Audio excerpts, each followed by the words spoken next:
In this task, we will look at a map of the contiguous United States using a few different projections, and look at the measurements as well.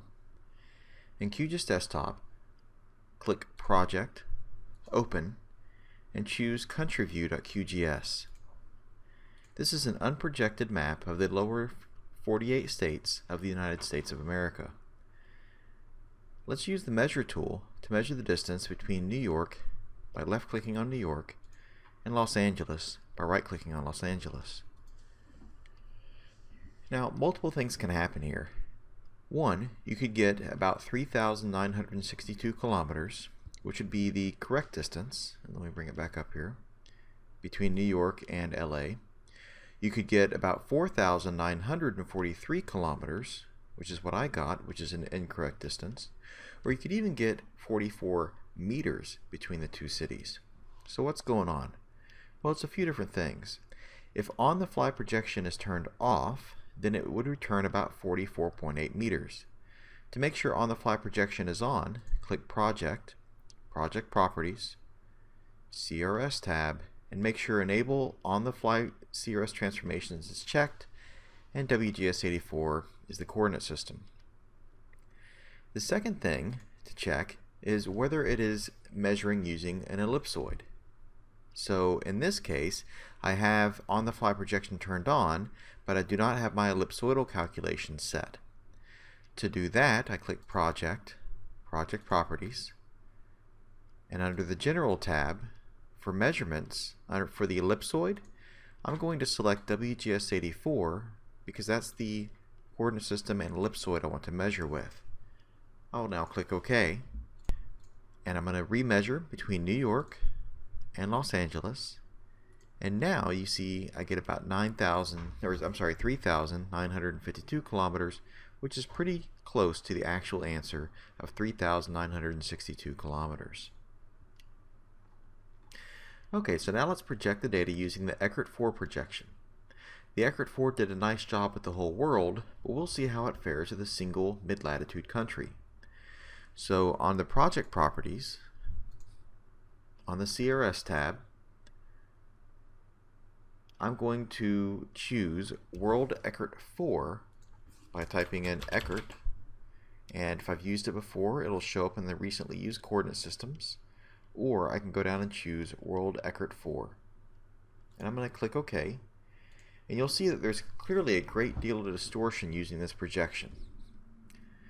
So let's click Settings, Custom CRS. There we go. And this is going to open the Custom Coordinate Reference System Definition dialog box. I'm going to click Copy Existing CRS to open up the selector. There we go. And once again, I'm going to select the World Eckert-4 from the recently used list. And make sure that this shows up at the bottom. So it's usually safest to select some other coordinate system, then back to Eckert to make sure that it updates. Click OK to return back to the Custom Coordinate Reference System Definition dialog box. And we need to change the central meridian so that the projection is centered at -96 degrees longitude instead of 0. To accomplish this, replace lon_0 equals 0 with lon_0 equals -96. In the name box, we're now going to change it to USA Eckert 4. I'm going to click OK. And our custom CRS is now added to QGIS Desktop for later use. So now we need to choose it. So I'm going to click Project, Project Properties. And I'm going to type in Eckert. And you'll see down here under User Defined Coordinate System, I have the USA Eckert 4. So I'm going to click that. And now that you see we have a distinct improvement in shape, but there's still some skewing. So once again, I'm going to open up the Project Properties, select the CRS tab, and this time I'm going to choose the USA _ contiguous Albers equal area conic. Or I could have also typed in the EPSG code 102,003 to get to it like that. I'm going to click OK. And to get a better view of the United States, I'm going to click the View to Full or Zoom Full button so it looks a little bit better. There we go. So the Albers conic projection is a low scale distortion for an area the size of the US. As the area being mapped decreases in size, distortion is less of an issue. So let's try another map projection to see what changes. So once again, under the Project Properties, CRS tab, I'm going to put in the EPSG code 102004 to choose USA Contiguous Lambert Conformal Conic. And you'll see not too much change between Albers and Lambert. So Lambert does have more options in its CRS parameter list, so let's examine the custom options so we can more fully understand what options can be set when creating a custom CRS. So when you click on Settings, Custom CRS, I'm going to click Add New CRS button. I'm then going to click Copy Existing CRS button, and I'm going to choose the Lambert Conformal Conic for my recently used, and I'm going to click OK.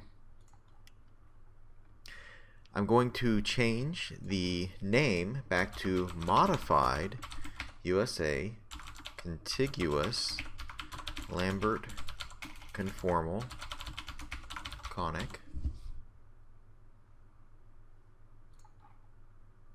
Okay. And then I'm going to click OK.